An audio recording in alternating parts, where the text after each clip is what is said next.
Yes, thanks everyone for joining our event, a primer on due diligence, what investors will look for during the due diligence process.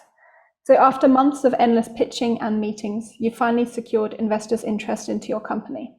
The next big hurdle you will face is due diligence, the process where investors go through the evidence supporting your claims of how promising your company is. Due diligence can seem never-ending and frustrating for founders, and getting it wrong can delay your closing your funding round. Fortunately, today we have Lester Ho from Seed Legals, Keith Ong from Real Vantage, and Daniel Callahan from Verimark to discuss what investors are looking for during the due diligence process and take this opportunity to give you advice on how to get ahead of any potential issues. So before we go into the discussion, for anyone who is not familiar with Lanturn, we are a corporate and fund services firm centered around helping startups, SMEs, asset managers, and investors grow their business and portfolios. We achieve this by offering an unparalleled user experience through tech and our expertise. Anyway, that's enough about Lanturn, but before moving into the discussion, I am going to quickly ask the speakers to introduce themselves and tell us a little bit about their background and their company. So we can start with Lester. Hi, my name is Lester. I'm part of the Seed Legals team in APAC, where we automate early stage legal documentation and basically try to facilitate the early stage fundraising process as much as possible. I'm also a lawyer by training, and I'm a counsel of cordial law. In which capacity I work exclusively with Seed Legals customers. That's me. Thanks, Lester, and thanks for joining our webinar again. Daniel, would you like to introduce yourself? Sure. Hi all, I'm Daniel Callahan. I'm one of the founders and CEO at Verimark.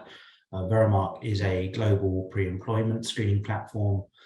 Essentially, that is to say that whenever you're hiring someone and you need to make sure that they have worked where they've said they worked, that they have studied where they've said they've studied, that they're not an international terrorist or any areas like that, then we're a company that does that for you anywhere in the world as super and simply as possible. And I suppose I'm here today representing the voice of the entrepreneur who's been through many rounds of investor due diligence and such.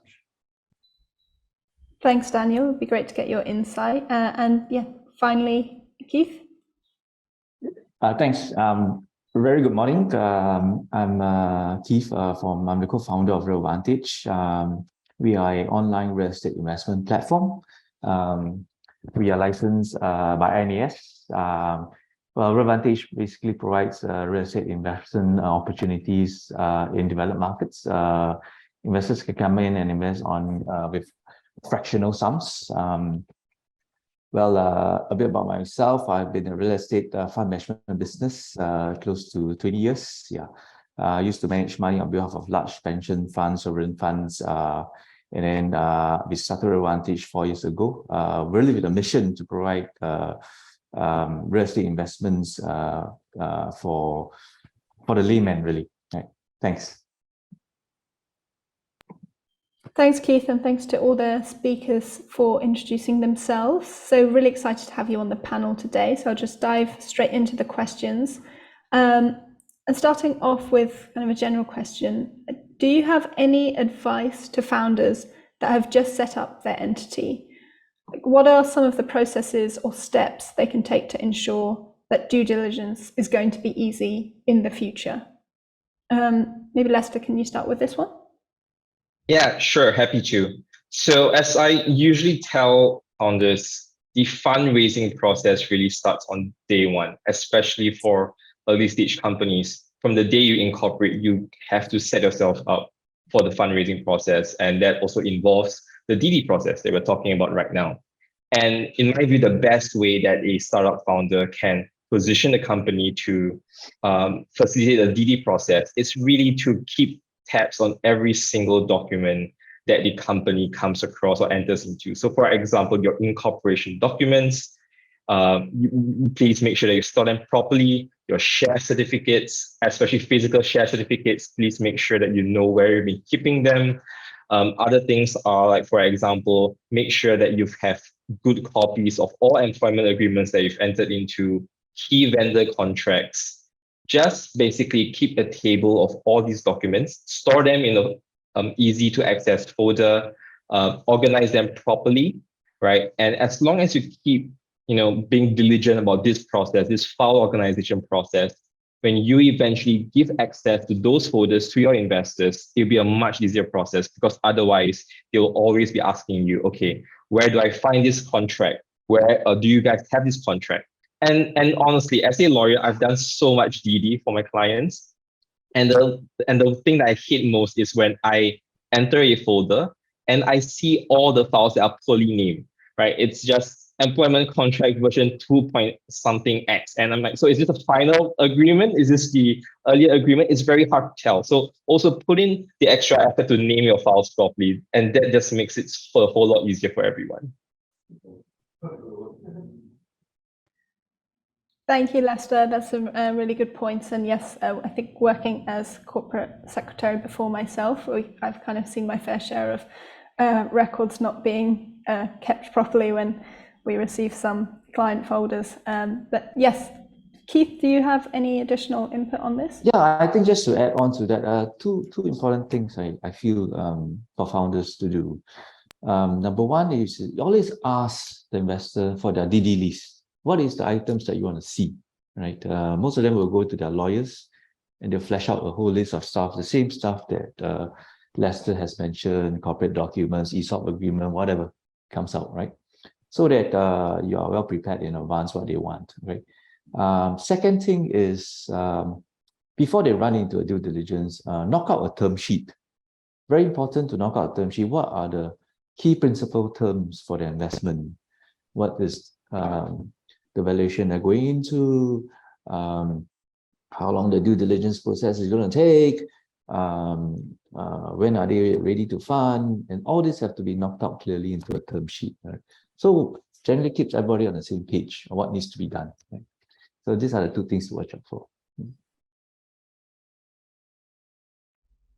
Thanks, Keith. That's some very good practical advice. Daniel, do you finally have any additional thoughts?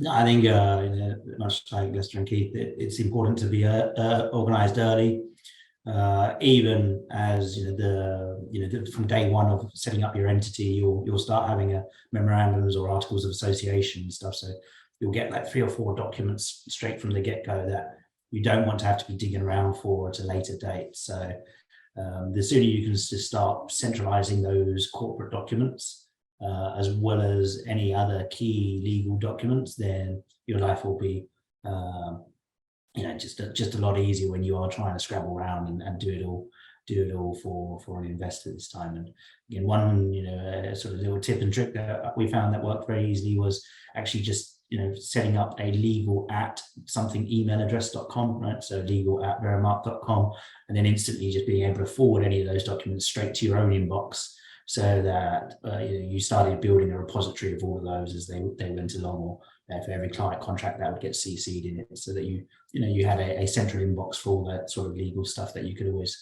dig through, without having to worry about them setting up a data room too early. But it's just getting a nice, easy filing system for people to collect and manage those documents. Just to quickly build on Keith's point on the term sheet, it's something that's so important because it also acts to protect the company during the DD process, because it often includes a confidentiality provision that relates to the DD process. A lot of founders are very concerned about releasing proprietary information, and that's completely understandable. So the one thing that you want to make sure as a founder is to make sure that you have either a confi obligation that protects you, or have entered into an NDA that relates to the DD process. Extremely crucial. Thanks, Lester. Don't start the DD process until you have a term sheet, really. Otherwise, if they want more information, then obviously you can release key financials or some operational data. But again, the legal DD process obviously starts taking up a lot of your time. So use send me a term sheet as a guideline to filter out those who are just fishing for information as opposed to really serious about investing in the company. Yep. Thanks for adding that on there. That's really helpful. Keith, you mentioned earlier to ask the investors for what due diligence documents they want. Generally, what are the documents that investors will ask to see? Right. the standard documents, which Lester has mentioned a few, but I'll just add on to that. Obviously, corporate documents, your share register, your shareholders agreement, your subscription agreements, your board meeting minutes, resolutions, all this has to be fleshed out. Financials, definitely they will ask for it. Your P&L balance sheet for the last 3 years. A lot of them ask for your ESOP agreements as well. I'm sure they will ask for that. HR documents, they might ask for employment contracts, and stuff like that. Some might even dive into your previous round raise documents pertaining to that, the sub agreements, things like that they will ask for. Any litigations, investigations that you have ongoing, all these have to be fleshed out as well. Let me see, compliance matters. For us, we are regulated, so they want to see your licenses, any directives, any permits from the authorities. And then I guess the last one is obviously diving into your business itself. That's unique to your own business, right? For us, we run deals, so they want to see legal documents or contracts pertaining to the deals that we got into. Who are the shareholders, who are the investors for each deal, right? So all these have to be fleshed out, I think. So these are the few key documents that they would usually ask for. Yeah.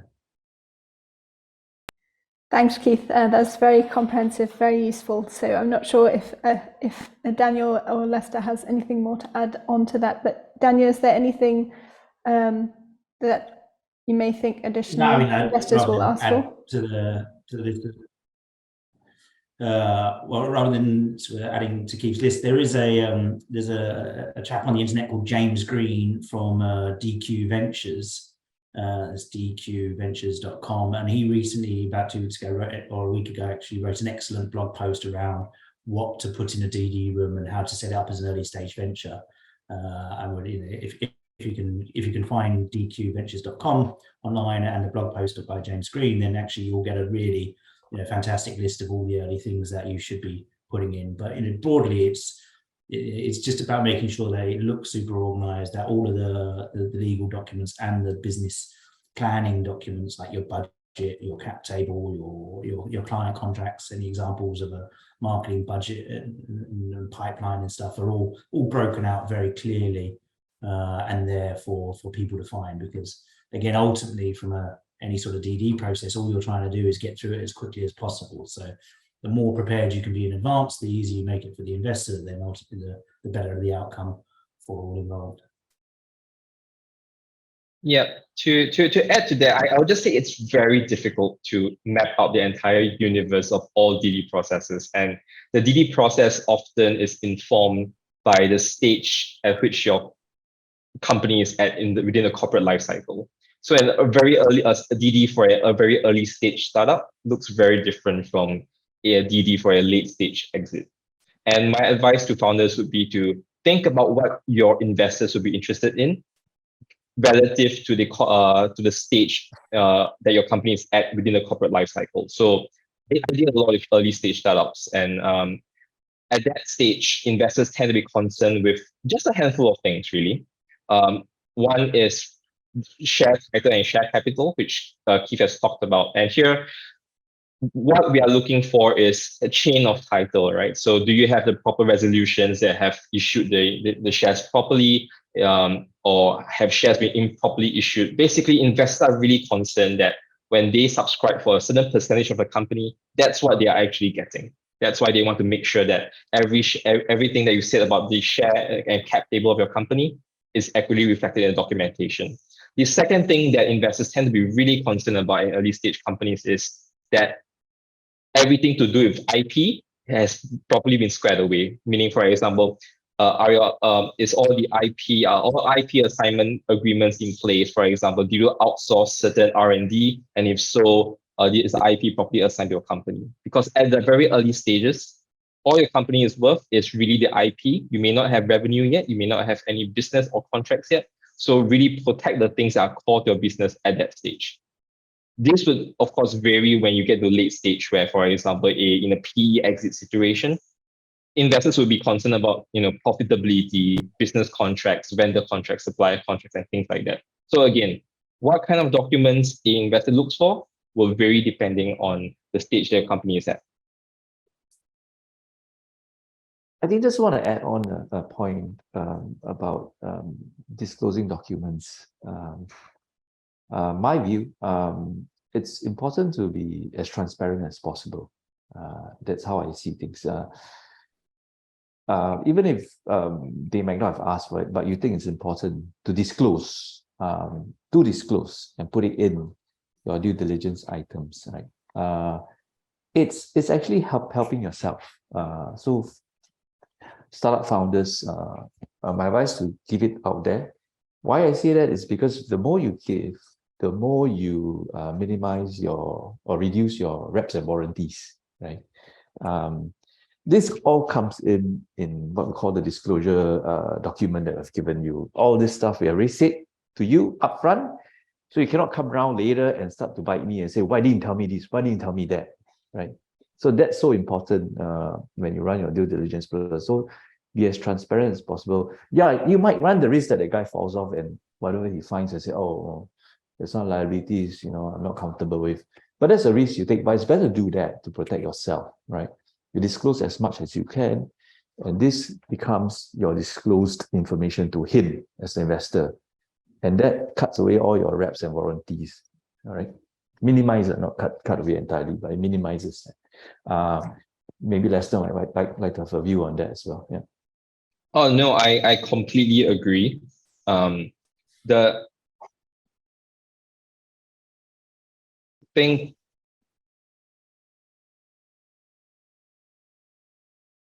Sorry, I might have cut out a bit there, but I was saying to Keith, I completely agree with everything that he said.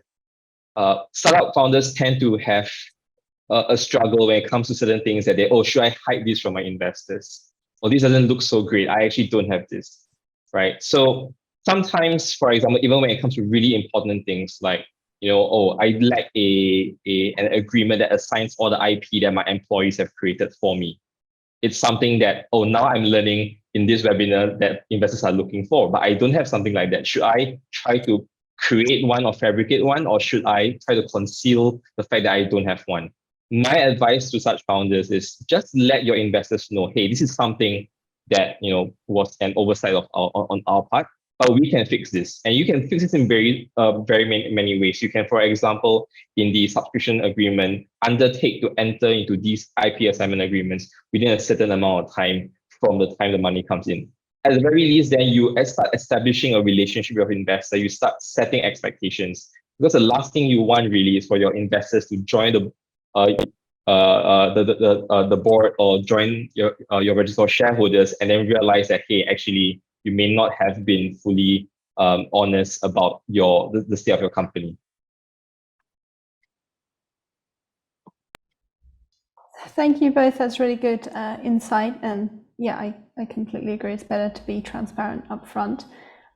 So yes, we've touched on providing the financials to investors, and that's something that they'll definitely want to see. I wanted to go into a bit more detail on what this actually looks like. What is a full financial analysis of the company? What are the investors really going to be asking for and looking at, and how can you prepare for it? Keith, do you have any insight into this?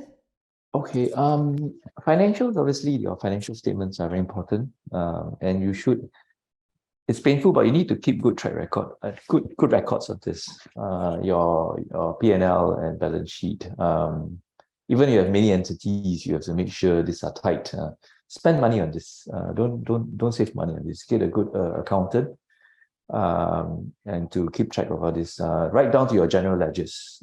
Some very pedantic investors might want to actually go down and look at that as well, right? And depends how far you've been running your business. At least the last 3 years records are important. All right. Yeah, that's right. Some very pedantic one might go right down in going line items. Let's say your revenue. let me see your contracts that are coming, that are for the year that is providing this revenue source. So you got to have all those contracts ready for them as well. Some might want to see your bank accounts, show me, this guy has actually deposited money into your bank account. So be ready to provide for that as well. Expenses, this part, when you run a startup, it can go all over the place, I know. But keep track of them as much as you can.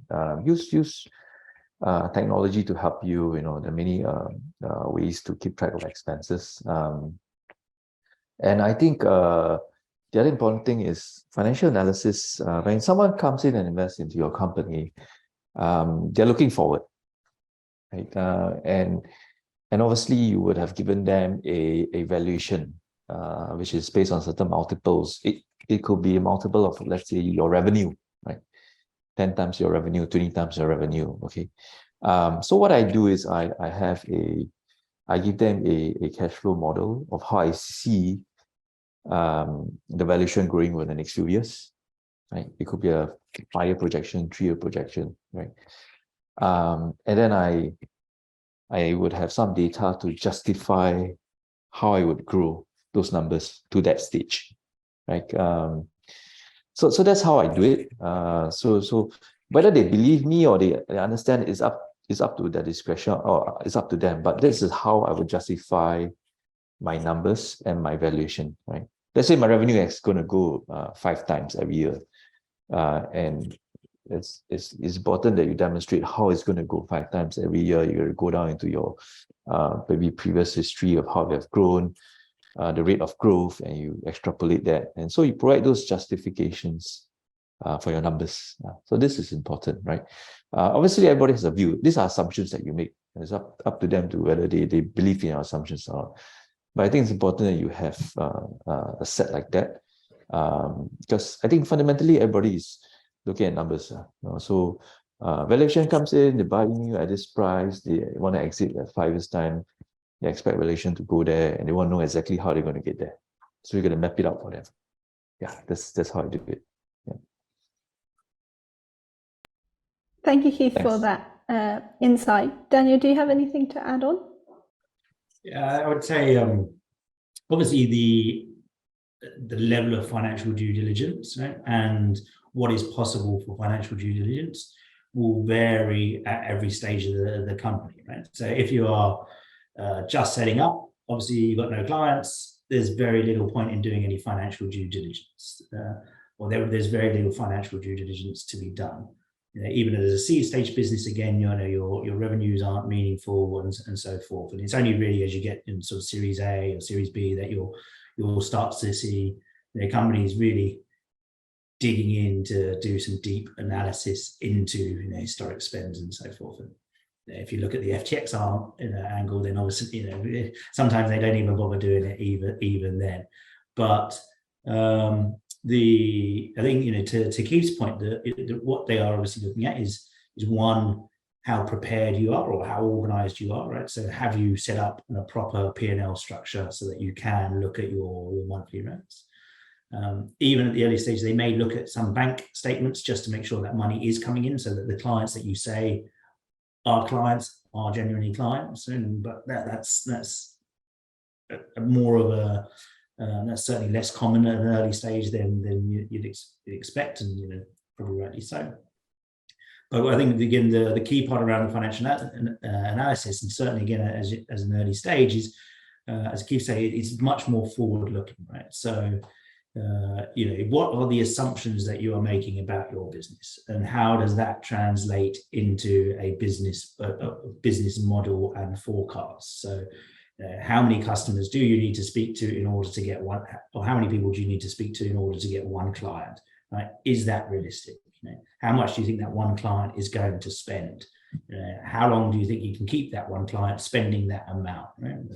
And how much does it cost to acquire that one client? And those are the sort of things that you are probably more important in an early stage to try and get right, and spend the time looking at, and try and spend the time presenting in a very clear and again as professional looking format as possible, because those are the things that the clients are, the investors are interested in, right? Again, but I think an investor will see lots of deals in your space and sector, and has a whole bank of information that you don't have access to. So if you're trying to build a model saying it's going to cost me $1 to acquire a customer, and they know because they've seen every other business in the space that it costs $10, right? Then there's obviously they can challenge those assumptions. So rather than worrying about the historical financials, which again are pretty negligible in an early stage company, the better time is spent trying to validate those early assumptions and metrics that you're putting into the forward-looking model. Thanks, Daniel. That's really helpful advice. So moving on to the next question, I would like to ask you all, I understand this is going to be very dependent on maybe the company and the industry, but how long does the due diligence process generally take? Perhaps Lester, we can start with you. All right. So this is the question that everyone asks at the start of a transaction, at the start of an early stage deal. Everyone's excited to just get the document signed. So they ask the lawyers, hey, how long is it going to take to get the DD process across the line? And I would say it varies, right? As you mentioned, it depends on the complexity of various things. For example, the industry that your company operates in, perhaps you may have subsidiaries across various regions. That will complicate matters, certainly, because you need to engage different sets of lawyers to, for example, conduct DD in Vietnam, in Thailand, in Indonesia, and then you will need a transaction counsel that kind of oversees all the DD process. I would say, for earlier stage deals, anywhere between 2 weeks to 4 weeks is kind of expected. And the best way to illustrate this is to just give everyone an insight into what the DD process is like from a lawyer's perspective. Right? One, we'll first get, receive instructions from the client, and they would say, hey, will you prepare a DD list based on what we know about the startup? And so we'll go and prepare a DD list that could take maybe a day. And then we send that across to the founders and the company. The founder and the company will be like, oh my goodness, this DD list is 10 pages long. There are so many documents to populate. And they will often scramble and take maybe anywhere between 3 to 5 days to just put everything together to give us access to all the documents that we've requested for. And when we finally start looking at the documents, invariably, we would see documents that are missing, or we would have some follow-up questions. So we have requests for additional information. After reviewing the documents for 2 to 3 days, we'll say, hey, this is a list of outstanding documents, and here are some further questions. That takes another 2 to 3 days. You guys see where I'm headed, right? And then ultimately, that takes maybe us to the 2-week mark, and we have a draft of a DD report that we give to the client, and the client invariably would have more questions that they want to pose to the startup. So if you are well organized and you have all the information that you expect the investors to ask for, right off the bat, we can really truncate that process down to a week.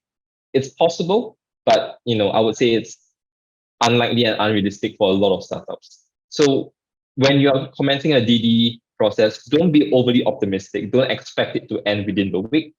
Try to budget for about 2 to 4 weeks. Try to budget for time for follow-on questions, because that's expected. Yeah. Thanks, Lester. That's very good advice. Keith, do you have anything to add on to that with your experience? Yeah, well, really depends on the scope of the due diligence. Myself, I like to sort of nail it down. We said parties have to sit down and agree to a time frame. There's an exclusive period where we won't talk to any other investors while you do your due diligence. It's important that they dedicate resources to it, the investor. Whether they get a team of lawyers to be on board, all this, and all the DD list of items that they want should be sent to us in advance before the clock starts. So all this should be, it's not within the DD period, all this for us to prep all this up, right? It's not counted as the DD. Once we have all this ready, the data room opens. I think 4 weeks should be more than enough. Okay, unless they want to interview all our staff, go one by one and interview stuff like that. Or they want to interview our board members or whatever. but I think 4 weeks should be more than sufficient, right? To get it all wrapped up, The question is, do you also include contracts negotiation within the due diligence period? Some might say, okay, after your duty is done, you have 1 more week to negotiate and finalize documents and sign after a week.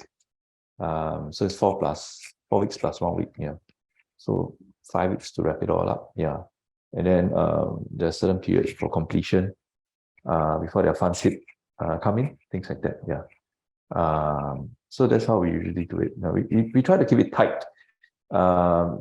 More important, everybody must be dedicated to get this thing done. We have to see earnest effort on their end to really move towards a closure, right? That's what I see. So 4 weeks, 5 weeks max. Thank you, Keith. Finally, Daniel, do you have anything to add on? Yeah, I think my friends who had a much better experience than me are incredibly optimistic. In probably some of the 10 rounds across 2 venture-backed businesses that I've raised, and for big or small, I've never, the whole completion process has never taken less than 3 months. Everyone always says, yeah, we'll get it done in 6 weeks, and it's like, yeah, okay. They never do. Things go wrong. So it's like, yes, TechCrunch and Tech in Asia is full of stories about people closing rounds in 2 days and being sent a timesheet on Friday and the money on Monday and such. But I think from a prudent perspective, founders should be looking an entire fundraising process from going out to market to getting it closed, which should be about 6 months, or generally seems to take about 6 months, and then from going to term sheet to getting it cash in the bank always seems to take about 3 months as well. So yes, there are some obviously better run processes I'm sure I've done in the past, but it does seem to be there's always something. Lawyers love to stretch things out and love to get email chains going. No offense, seed legals. It's a great reason to use seed legals, in fact, because you cut all of that out. But yeah, I would bank for 12 weeks to go from term sheet to completion as a safe estimate. I would add that a lot of timelines that we provide is in the ideal world, right? So I always in the ideal world of, okay, so 1 week we negotiate and sign the term sheet, and then the 4 weeks we have the DD process where alongside which we will negotiate the transaction documents, and then we have 1 week to finalize everything, and everything's sweet and nice, and within 1 month we wrap it up. Perfect. But that's again in an ideal world where everyone knows exactly what they're doing and what they're looking for. But the inherent truth about DD is that it's an intrinsically messy process. It's really it's in the name itself. It's due diligence, the discovery process. The investors are actually actively learning things about you as a company that they may not have anticipated. Especially for example, when you toss in a document and the lawyers themselves don't really understand how we're going to deal with this because it's a variable that nobody has ever encountered before. Does that mean enhancing certain aspects of the transaction documents? Does that mean asking for additional indemnities and stuff like that? It's all wrapped up in a very chaotic, messy process. So the better the advisors you have, the easier it's going to be, but it's never going to be perfectly smooth sailing. I have never seen a perfectly smooth sailing process. Thanks, Lester, for adding that advice on, and good to kind of hear different opinions on that length of the due diligence process. So I'd like to go into some more kind of practical advice on data rooms. So do you have any guidance on sharing the data, maybe if it's like a software you use, or just how the process happens? Keith, do you want to start with that question? Well, we provide view-only access to our documents on a Google Drive. That's how we usually do it. Yeah, pretty straightforward in that sense. I think going back to the point is it's important to be as transparent as possible. Put in as much as you can. Like I said, that goes as part of your disclosure material in your documents, which is good for you actually. Well, I think the data room itself, you want to know who's looking at stuff, although you can't really control it. There could be 5 people crowding around a computer looking at stuff, right? But we don't really allow anybody to download stuff, because obviously, no doubt we have an NDA sign off, a CA sign off, but we don't really enforce such stuff, to be honest. Yeah, I think organization is important of all your documents. You got to index it very well, clearly, right? And so it's easy to reference to certain documents that you need. And so any Q&As that come in should also be inside your data room as well.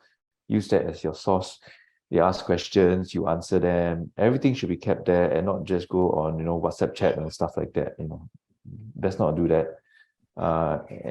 Everything should be logged in the data room as well. Yeah, so that's how I see it. Thanks. Thanks, Keith. And Daniel, do you have any points to add on to that? Yeah, I mean, we use DocSend, so similar sort of things to Google Drive.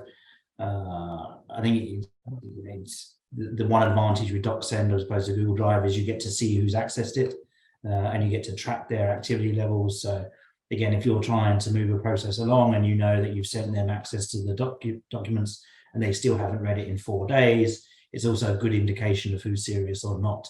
And that's the same with general investor documents. If you're talking to investors and they ask to see your model and such, again, it's a very useful way to gauge interest or activity as well.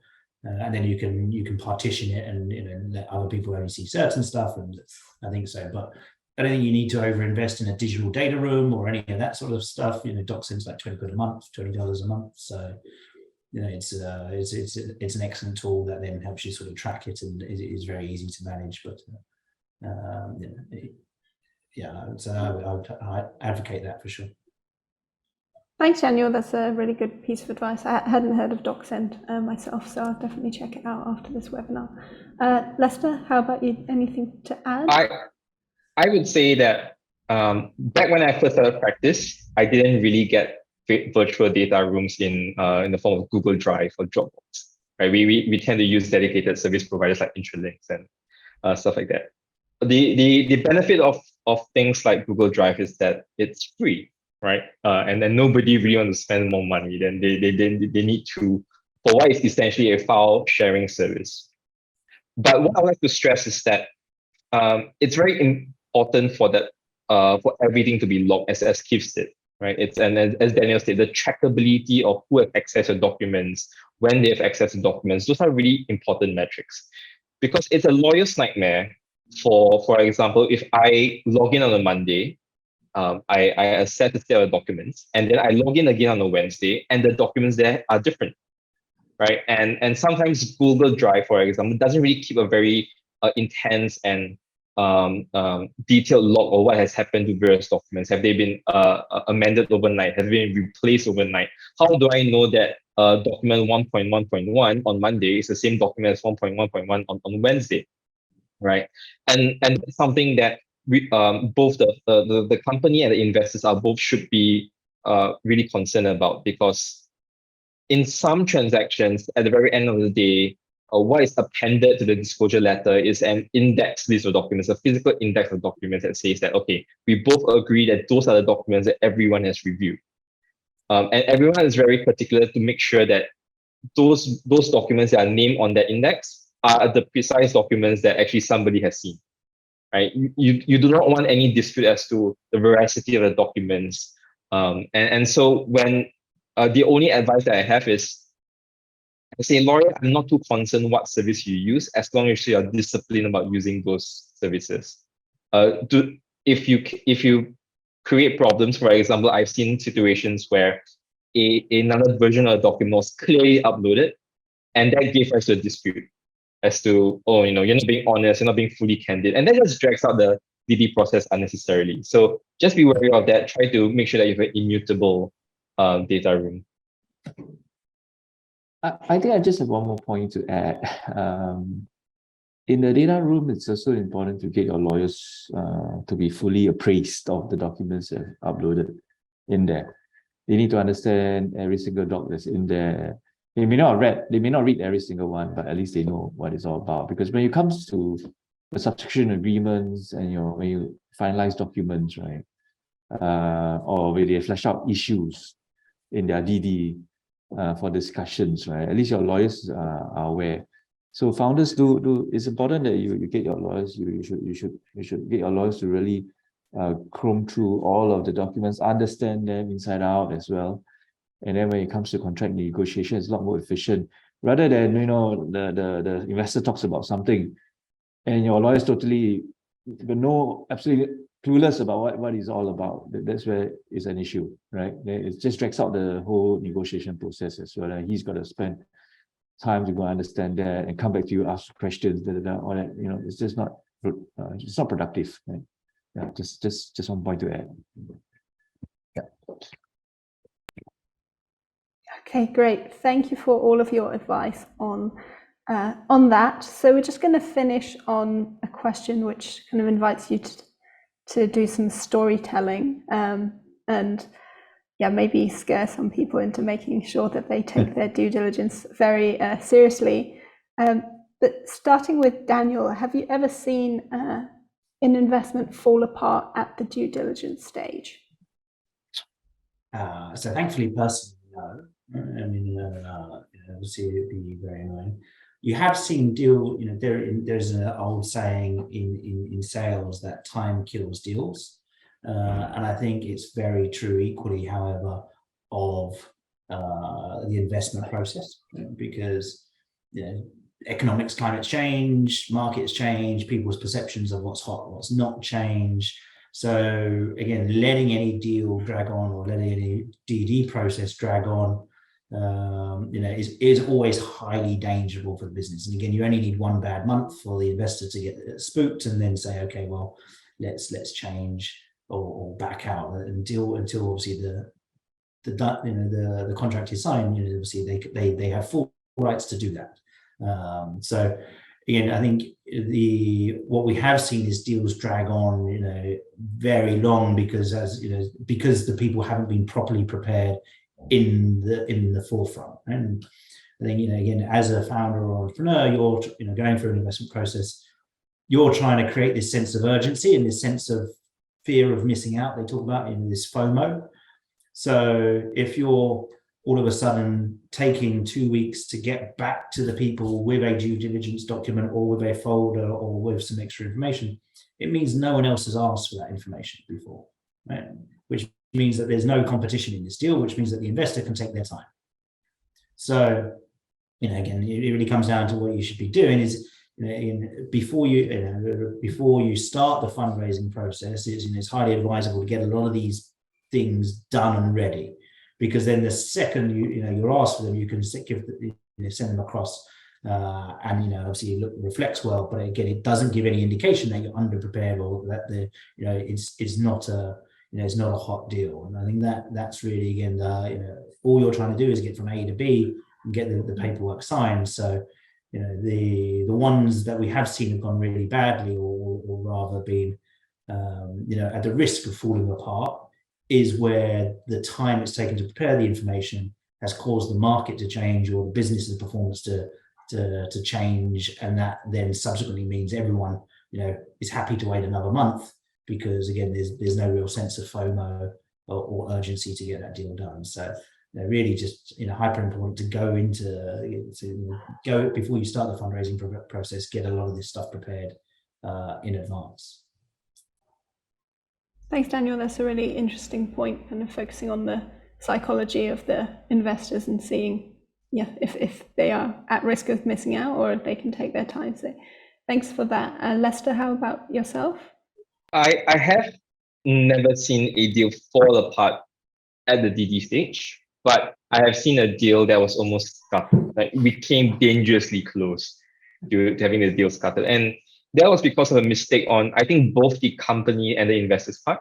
So what happened was that on the day of signing, the investors found out that there was an entire folder of documents that they had not actually reviewed.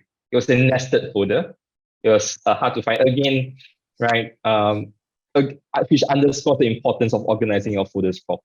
And And one can blame their lawyers, one can blame the investors for not having been truly diligent during the process. But also at the same time, one can think about it. What can you do as a founder then? How do you make sure that your investors have actually seen the documents that you've provided? You cannot simply just go and say, hey, here are the keys to my folder, do what you will of them. It's also, I think, the responsibility on the founder's part to make sure that those folders have been accessed, those files have been viewed by at least somebody on the investor side, so that when the investors come in and say, hey guys, sorry, we've not seen this folder before, you can say, no, that's not true. You guys have accessed this before, right? So you cannot back out from this deal on that basis. Perhaps you have changed your mind or something, but you've clearly seen the documents, so you cannot now use this excuse. So yeah, ultimately the deal was safe because we gave them time to properly finish up reviewing that folder. But again, it's a mistake that could have been avoided if the founders have been more careful about who's been viewing the documents. Thanks, Lester. And finally, Keith, do you have anything to share? Well, I think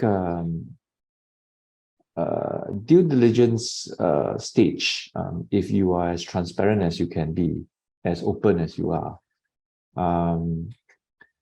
there shouldn't be any surprises that will scuff the deal. Like what Daniel has said, external factors are the ones that usually scuff the deal. They get cold feet, market changes, they suddenly, or maybe they don't want to get they haven't gotten their approvals in the first place when they started due diligence, and then after that they go run it up the flagpole and they get knocked down. Usually in a due diligence process, it's important for founders to think carefully about where the potential deal breakers are. If you think that a guy might frown upon your revenue projections or stuff like that, then be very upfront and nail it down at onset. So nail down all these at the term sheet and explain to the investor before the due diligence starts off and say, look, this is how we're looking at the revenue stream. It's going to go here to here. These are our own projections, right? This is our actual revenue so far, and this is how it's going to go. Usually there shouldn't be any unforeseen deal breakers. Okay, perhaps one scenario could be if your company has some litigation going on, right? Because at the onset you can't really the investor can't really quantify that until they dive deep into it and see what's the lawsuit all about, and then they might dive deep into it, and then they said, okay, there's quite a latent, rather it's quite a bit of contingent liabilities involved. And then I say, okay, they come to you and say, hey, we're not going to go ahead with the deal because, the lawsuit looks like we're going to blow up in our face. It's going to cost us a lot more money. And that could be a potential deal breaker, right? So things like that, but usually if you are very open and transparent, there shouldn't be any issue. It shouldn't be a case where, they found out something that they didn't know about. It shouldn't be, because you would have told them way up front, right? So that's how I look at it. Yeah. Thanks. Thanks, Keith. Well, thanks to all of the speakers for providing your time and giving your advice today. So yeah, I think we can wrap up the webinar here. We don't have any more scheduled questions unless anyone any of the participants submits a Q&A. I think we can wrap it up. So yes, there will be more webinars on industry topics in the coming months, and you can stay updated through our social media and our Lanturn website for upcoming events as well. So thank you very much. Hope everyone has a fantastic day, and I'll see you again soon. Thank you. Okay, thank you. Thanks for organizing this.